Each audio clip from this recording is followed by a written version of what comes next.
Hi guys, welcome to another episode of the Grapplers Academy. A couple of weeks off, probably needed. Yeah. Just seems like a recurring theme at the moment, doesn't it? Bond's injured, what can we do to work around this? And that or he's ill. So it was my fault again. I'm still fucked. It's whatever, though, isn't it? It's like, sometimes a couple of weeks off, freshen the brain up a little bit as well. That'd be nice if that was the case. Is that what's supposed to happen? I think so. I think I've just lost brain cells, lost body function, and physical prime. That's it. It's this the age you're supposed to be hitting it, isn't it? Yeah, absolutely. Yeah. Well, yeah, I'm not even, I'm nowhere even near 40, so fuck knows what's going to happen when I hit 40. Jesus Christ. It's like the Benjamin Button. Is it? I started getting I got my first bad injury when I was like 27, and it's just been a cascade of shit since then, to be honest. Let's not talk about my injuries though. If you don't talk about them, they don't exist. That's it. Moral of that story is don't get injured and don't talk about it. And you know what? Like nobody wants to hear about your injuries either, because everybody else is fucking injured. And then if you're just there moaning about your injuries, you just sound like a right moaning bastard. I'm going to say touch wood at the moment. I'm all good. Although I had like 3 or 4 months of absolute shocking injuries and just bad run last year, so... Everyone gets their time. Yeah. Everyone gets their time. I'm hoping that the time that I've got now is just banking up for the rest of my life. And when I can come back to it, I'll be good. But I think the reality is you got to know that you're in for a cycle of injuries at some point. Yeah, 100%. Unfortunately. Unavoidable. But since we've been away, there's been quite a few big things happening in the combat world sport scenes. Tuivasa's knockout. Yeah. Followed him like a deck chair. Yeah. I won't want to get hit off that. No. He's a big unit, isn't he? Thing is, well, he took some big shots off. My brain's gone now. I can't remember his name. Don't look at me for don't look at me He for took some big shots anyway, and ended up coming out of it because he wasn't top 10 ranked, was he? Or was he like 11th? Oh, he must have been close. Like 11, 13, and taking out the number 3 ranked fighter in such a fashion. Like, what more can you ask for? I just completely forgot about as well that Glover Teixeira's like the light heavyweight champion, isn't he? Is he? How fucking weird is that? That's proper spun me, that. Is he the full champ or is he the interim champ? It's got to be, there must be an interim, because I'm pretty sure I've heard, like, there must be 2 other people I've heard recently having the title. I'm pretty sure he's the light heavyweight champion. Oh wow. Do you know what, that probably shows how disconnected I am from the actual MMA world, but saying that, the light heavyweight scene at the moment isn't that exciting, as heartbreaking it is to say, because we've had so many good eras during the light heavyweight scene. We've had Tito, Chuck Liddell, Randy Couture, John Jones, Machida, Shogun Hua. Seeing as Jones retired, beat Jan Blachowicz for the title. Wow. I forgot about that. That's a big win. That's a big win. Yeah, later on in his career as well. Yeah, fair play to him. Like, hopefully it's sort of the start of a new era for the light heavyweight division. Since John Jones retired, there's not really been much noise coming from that scene. No, he basically destroyed the division. Yeah. And then through various complications hasn't been fighting again for whatever reason. Alleged reasons and legit reasons. That's it. So it's John Jones, we all know what John Jones is like. It does take a bit of madness to be that great though, probably. Yeah, like, I don't think anyone who's that good of a fighter hasn't had their own degree of controversy, regardless of whether it was public or not. Like, there was the GSP that there's rumours circulating around him, but he managed to keep that on the wraps. Anderson Silva? I was just thinking Anderson Silva. Yeah, I don't know. PED controversy a little bit. Yeah, true. I think DC didn't really have much controversy around him. For me, arguably one of the top 5 pound for pound fighters ever. Ngannou, still time yet. What an optimistic way to look at it.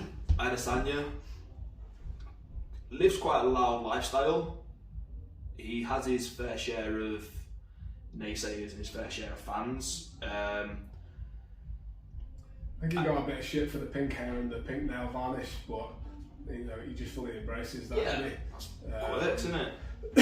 His alleged potential steroid use and stuff around that, but I don't know, it's time for everybody, isn't it? Yeah. I think with DC, he's like definitely very to the line with the professional side of it from the UFC as well, because the commentary is a big part of his career now as well. But equally, he still doesn't take shit off people, does he? No. Could you argue then that potentially that could be down to his background with the Olympics and sort of having that professionality drilled into him? Because Askren, although he was a very loud and out there fighter and he had his fair share of smack talk, he didn't really have much controversy around him other than his sort of exchanges on social media. I think that the American collegiate sports get good media management as well, don't they? Yeah. Even though wrestling might not be as high a profile as college football or basketball, for example, they still get a bit of media training, don't they, because of the exposure that they get on TV, even at that young age. And then you kind of just filter through the system, aren't you, and brought up on that. And you know, that's not to say that everybody's like a consummate professional, but it's going to go a bit of a way to help. Yeah. Especially when you're competing at the Olympics as well, you're kind of the face of the country, aren't you? Yeah. In that sport. So, and he was team captain as well, wasn't he? For, I think so. I think he was Olympic team captain. Yeah. So. Because I mean, like at that level, I'm pretty sure as well that he does its best as well to kind of hide away any discrepancies anyway, and then you get a bit of a telling off afterwards. Pretty on it with the Olympics, aren't they? Because there's a lot of eyes on it all the time anyway, so they've got to try and keep it as squeaky clean as possible. Yeah. I don't know whether did we talk about this the other week, but I definitely wanted to talk about it this week if we didn't. All the highlighting that all these unusual fight sports are getting now, like the pillow fighting. I don't know whether anybody's seen the clips of the pillow fighting, but it looks pretty exciting. Some of them are pretty brutal from what I've seen. I've seen some where the guys have just literally loaded up the bottom end of it, head movement like boxers, and just sort of throwing swings like trained. Well, it's probably quite a heavy shot, isn't it? Depending on like how heavy the pillow is, because you've got more momentum in the pillow. If you're getting hit by a full swing, it's extra leverage as well. Yeah. Because we do come up with the concept, didn't we, of the Grapplefest? Yes, maybe we did talk about fighting championships. Did we talk about all the other weird ones as well? Like not that arm wrestling's a weird sport, but that's getting a lot of popularity now as well, isn't it? Slaps. Slap fighting. Slap fighting is probably the biggest weird one that's out there. Yeah. Because there's a lot of other fringe ones as well. And I've just seen actually this week that Arnold Schwarzenegger and is it Logan Paul, the other one? Oh yeah. Basically, just bought the rights for televising slap fights in America because it's a Russian thing. Oh wow. So that's going to be going big. I think that's going to be huge. But how long do you think it will be before they have a bigger concussion sort of issue than boxing? It's such a terrible sport. You're literally going to stand there and trade shots and see who gets knocked out first. And there's no way to train yourself to take the shots. And how do you train to deliver the slaps? I think there's defence, isn't it? Like, I've watched a couple of the fights and like they defend in different ways they've got like names for the techniques of defence, like they tuck the chin or like they shrug their shoulders up to stop the head from moving. Oh wow. And there's ways to counter it as well, because if somebody tucks the chin, you kind of come up with a shot to lift them. As brutal as it seems, it also seems like there's quite a bit of technique to it as well. I think I might have to spend a bit more time. But they always wear the cotton wool in the ears so they don't get their eardrums perforated. Yeah, at least the safety aspects are covered. I don't know how they're getting away with this, because like all of the CTE stuff from fighting and American football, and they're basically just going to sanction a commission where you can just slap the shit out of each other. With effectively no defence. Like, will they have weight divisions? They've got to do. Yeah. They don't know in the Russian one, do they? I've seen one where there's like clearly 30-40 kilo division separation between them. Some of those dudes have got fucking thick heads and big necks. Yeah. Like do you remember when there was an American radio show that tried to popularise it in America, and it would be a proper like slap fest, basically the same way that Russians did it, but this radio show really tried to make it popular. God. Can you imagine just getting slapped off some big hillbilly? Yeah. They've got to have an intercontinental championship as well, haven't they? Hillbilly versus like the Polish Hammer or something like that. Maybe that's how they can settle the current conflict. Yeah. Slap fight. Putin versus Zelensky. I saw a funny meme actually. It's like, right, the world's going to shit. It's time to send Jake Paul to fight Putin. But Putin's not going to take a dive for $1 million, is he? No, he won't. He'll fucking say that. Speaking of like throws, Makachev, like I know Bobby Green took it on really short notice, and there's a big difference in the rankings. But that was an impressive performance. I love something like wrestling or judo in MMA. Yeah. I mean, like it more locally as well. We were just talking and showing me the video before we started recording today from the Grapplefest this weekend. Owen Leibus's suplex. Amazing takedowns.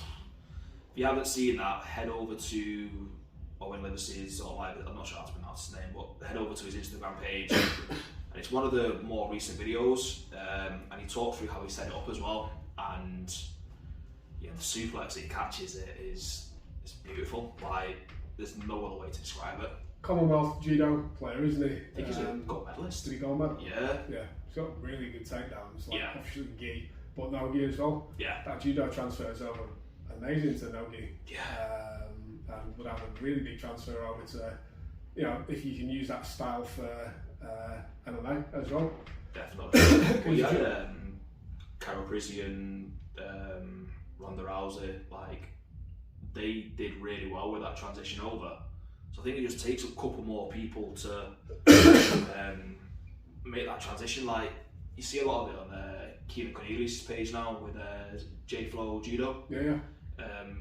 Loads of drills, loads of sparring footage, which is really nice to watch. Yeah. And I think no-gi judo, along with wrestling style passing, I think is going to be the next wave in jiu-jitsu. I've seen a good argument as well for, and we might have talked about it before as well, but Greco being a better application for MMA than freestyle wrestling, just because of the upper body clinch basically and the cage work. Makes sense. Like Randy Couture was primarily a Greco style fighter and light heavyweight champion, heavyweight champion, and he managed to get those titles in his 40s. That might be also why judo's not on face value as effective, but like proving to be quite effective now in practice, because they also kind of eliminate lower body attacking, don't they? So it's all upper body clinch, hip control, underhooks, headlocks, and they're probably more. There's probably more similarities between judo and Greco than there is between Greco and freestyle. Yeah, definitely. And to be fair, like training both of them, now you said that there's lots of similarity. They probably will be in no-gi near enough the same sport. Yeah. Very similar controls. Like even dropping down for a throw in Greco, I remember did a couple of sessions years ago. You're trying to drop in the same space that you would for judo. Yeah. So it makes a lot of sense with that being. Yeah, the mechanics are really similar, aren't they? Yeah. And I can definitely see how it's got a big transfer over for MMA. And I'm just trying to think whether actually would it be a better style of wrestling for jiu-jitsu players to learn, because you see a good double leg, don't really single legs, not maybe too much ankle picks, definitely freestyle technique. I'm thinking like for the bog standard player, not like somebody who's able to do some flashy shit. You know, if you're thinking like local player, local tournament, you tend to be in that kind of more upright exchange, don't you, where it's clinching and underhooks. Maybe Greco would be a better thing to learn, but it just doesn't seem, for whatever reason. I know it's not super popular in the UK, but it just doesn't seem to have got that popularity enough to transfer over. Probably say, especially in the heavier divisions, Greco and the judo styles probably going to be a bit more effective, because with freestyle in a heavy division, one shot and you could be defending if you time it wrong and you end up getting sprawled on. Lighter divisions, it's much easier to wrestle up because you've not got as much weight pressing through you. I know that this weigh the same as you, but 100 kilos is still 100 kilos. Like, I know plenty of sub 70 kilo guys who can deadlift, bench, squat well above their body weight, whereas a lot of heavier grapplers, the sort of, if you look at sort of the pound for pound ratio, the strength isn't on the same sort of level. You're not getting the same kind of ratios. Yeah. So basically, Jiu-Jitsu discriminates against fat people. Yeah. Make Jiu-Jitsu equal again. So wait, does that mean that then, to make it equal, that you only are able to do Greco style takedowns if you're over 90 kilos? I reckon even if you're under 90 kilos, Greco only. Greco for everybody. Yeah, because then like the big guys can just snap down and just stay there. I mean, that'd definitely take out a lot of butt screwing as well, wouldn't it? Oh yeah. No, it's good to see. I mean, who doesn't like watching a good takedown? Yeah. It's like probably one of the most exciting parts of most matches, and especially like an expert in judo. It's like, I remember watching, I can't remember who it was, and it's a long time ago, but it was on a Polaris card, like an early Polaris card. Just a real nice drop Seoinage, just fucking beautiful display of judo from a judo black belt. Can't remember who it was, it was a long time ago. It was on the same card as Benson Anderson. So it was like, I remember the throw. I can't remember the I think it might have been actually on the prelims as well, to be fair. But I think I'm always more excited by it because I'm also pretty shit at it. So it's always exciting to watch something that you can't do very well, done very well by somebody else. Yeah, 100%. I think with that as well, like, a lot of people need to start probably putting a bit more judo into their gi game as well. Yeah. Because you see a lot of, especially the gi, you don't see too many high level judo unless they've got a judo background. Yeah. Which I think is probably time for a lot of jiu-jitsu coaches to outsource their takedown training to judo coaches. Probably just need a judo night at most clubs, don't you? And because I don't know, because I've never trained it. I imagine you could get reasonably okay at it in a shorter period of time. Like, I don't know what the amount of years you have to put into doing judo is to progress to a black belt level in judo compared to jiu-jitsu, which is pretty much standard 10 years, isn't it? I think, again, I'm probably going to get slated for this if I'm wrong, but I think it is a drastically shorter time period, and they have the kind of point system that other martial arts have, where you kind of accrue a certain number of points, turn up to the grading day. If you checked all the boxes, you get it. One thing that judo guys do carry over well is that any ones that you've drilled with, like, they're not bothered about getting taken down, and they know how to get taken down properly, and that's a big part of it. I think a lot of people learn because judo guys just drill the technique, don't they? Yeah. Like, they'll drill the takedowns. Everyone's seen judo drills on Instagram or YouTube or whatever, and like jiu-jitsu guys don't really know how to fall or break fall. Yeah. And that's a massive part of judo, isn't it? So there's like a lot of apprehension about doing judo and getting the judo moves done on you because you just don't know how to fall safely. Yeah. And they train on the crash mats as well, don't they, for the takedowns?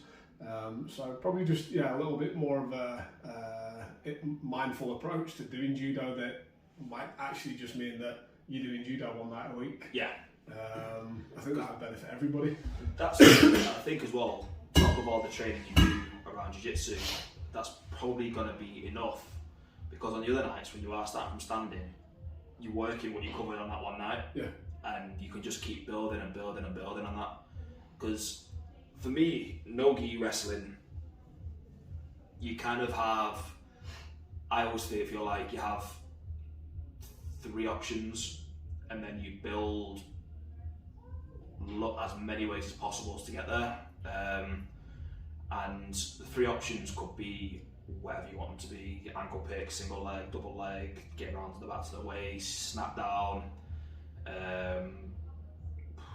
like using your clinch throws. There's a lot of tools you can use, but it's kind of like on the ground. You have a lot of people has their 2 or 3 main submissions that they go for, and they know how to catch it from almost any angle. So approaching sort of the stand-up game in the same mindset and same way is going to massively increase your chances.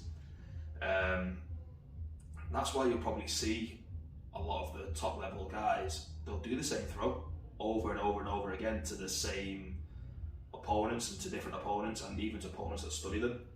But because they have different pathways to get to their setup and then their entry, it doesn't matter how you do it, because you may go, okay, so they're going to go for this grip and this grip, and then they try and get the throw from here.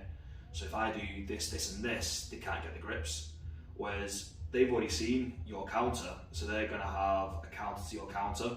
So then you've just got to keep building up those counters.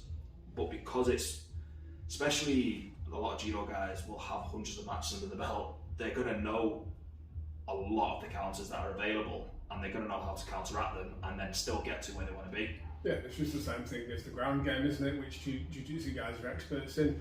You've got your setups and your submissions that you want to go for, but because you've had millions of rolls or matches, you know how to switch your hips if somebody's moving in a certain way. It's just the same for stand-up, isn't it? I bet a lot of guys who are really good at judo might go to a Jiu-Jitsu tournament or just look at professional Jiu-Jitsu and think that they could just go in and wreck a lot of Jiu-Jitsu guys with the takedowns. And it doesn't always work out that way, because there's different intricacies that make it such that you can't go for those big dropping throws. You might get your back taken if your timing's not right. Judo, what's the worst thing that's going to happen? You're going to get stood up, and then the match goes again. So in much a similar way to how a lot of stuff in wrestling doesn't necessarily carry over directly, because now there's that risk of, now we're on the floor, my takedown didn't work, and now what? Well, you're getting choked. And when you see a lot of the guys who've come over from wrestling into Jiu-Jitsu are really hesitant, even though they've got a far superior takedown game, they're a bit afraid of what's going to happen when it hits the floor. I think it's the same for Jiu-Jitsu guys as well in reverse. Like if you were going up against somebody who you knew was a high-level judo guy, you're probably going to pull guard. 100%. Or even like, you may have an idea of what they're going to go for, so you just have an idea of what counters to go for if you don't mind hitting the floor quite hard. But then, like saying that as well, it's not to, like say, you're not discrediting the techniques that's in judo and wrestling. It's like something I always say, a lot of the guys ask me about, I've seen this and this technique, do you think it's legit, or do you think it's worth it? And I'm like, yes and no. Sometimes it's worth it, but know the risks of what your opponent can counter you with. If you're going to go for this and you expose your back, but it ends you up in a really good position or a submission entry, just have counters in place for where if they do try and take you back, or if you're going for a sweep but you risk getting your guard passed, know the risks so you can put measures in place to sort of counteract those counters that your opponent's going to go for. So if someone is trying to say go for a throw in judo, and you go, okay, if I do this, I am exposing my back, be aware of it and have something in place, or adjust it slightly so it fits your game better. I think judo is its own sport, wrestling is its own sport. At the end of the day, you can take whatever techniques you want from it, and if you can make it work for Jiu-Jitsu, great, then it works. It's pretty much the answer, isn't it? So everything will work, you've just got to put it in the context of the sport that you're doing. It's like, be like water. Be like water, my friend. Anything else to add on that? RDA and Makachev could be a thing. So I think RDA's opponent for this weekend or next weekend pulled out. Makachev tweeted saying he'll take the fight and saying they've got unfinished business at 170. Nice. I think RDA's replied, or his manager replied, saying he'd have preferred it at 165, but he'll make 170. Just waiting on the UFC to confirm it now, which I think will be a brilliant fight. How old is RDA now? Touching mid-30s, I think. Old. Yeah. Old man. It's dangerous still, isn't it? Mm. And I don't think there's too much other than, if you haven't yet watched it, there's a horrific toll at Grapplefest. Warning, if you do search for it and do watch it and you see your lunch, breakfast or dinner again, that's not on us. This is the full warning. Apparently it was a dislocation of the ankle. For me it looked like the whole thing just fell off, and the leg was hanging like this, his foot was hanging like this afterwards. It's one of those videos where, you know, you get a video off your mate. Simon sent me the video and I was like, I already know I don't want to watch this. It would be disgusting. The same as if somebody sends you a video of somebody with too much weight on a squat bar and a squat rack, and you know it's going to go wrong. Oh, yeah. And I really don't want to watch him. Like, he sent me that sort of stuff and I just fucking said it. When he sent me the video of this, and the thumbnail was just this foot facing in the other direction, and I was like, do I have to watch this? This is going to be horrible. Well, And yeah, it was. it was. But if you haven't watched Grapplefest yet, it was a Daisy Fresh special. I'm still yet to get around to watching it, but all feedback I've heard from it was a fantastic show. They are now on a new platform to stream it, and it's available to watch now. So get out there and support it. Like, they're doing great things for the grappling scene. Like I say, bringing the full Daisy Fresh squad over. Musa Mechi versus Kev. Like, that's a great matchup for Kev and for the UK scene. Having the Daisy Fresh guys against the top grapplers in the UK, fantastic event, and Grapplefest is only getting better. Yeah, it's only going up, isn't it? The shows are getting bigger, the names are getting bigger. There's a lot more excitement around it. I think we talked about this a couple of weeks ago, actually. Like, it had come off, it was on Flow Grappling, wasn't it? Yeah. And they put it on the pay-per-view. Don't know whether, I mean, that obviously must be better for Grapplefest to be doing that. Yeah, I think from what I understand is they were losing a lot of views online because of the extortionate subscription fees of Flow Grappling. You have to pay for the year up front. Partly if you email them, they'll also offer you the monthly package. But for this one, you can pay for the one-off event or subscribe to the website. So it's much better for fans of the sport, and it's a great decision, I think, from Grapplefest to actually make that move. And presumably now the footage will be the competitors and the Grapplefest, as opposed to the footage belonging to Flow Grappling, which is often the case. I hope so. I'm seeing a lot more clips floating around than I have in the past for the Grapplefest. So I'm hoping that it gives Grapplefest and the fighters access to using this footage for their own promotional use. Maybe we might be able to do some more fight breakdowns if that's That the would case. actually be great. That. Yeah, it's been a long time since we've been able to do anything on that.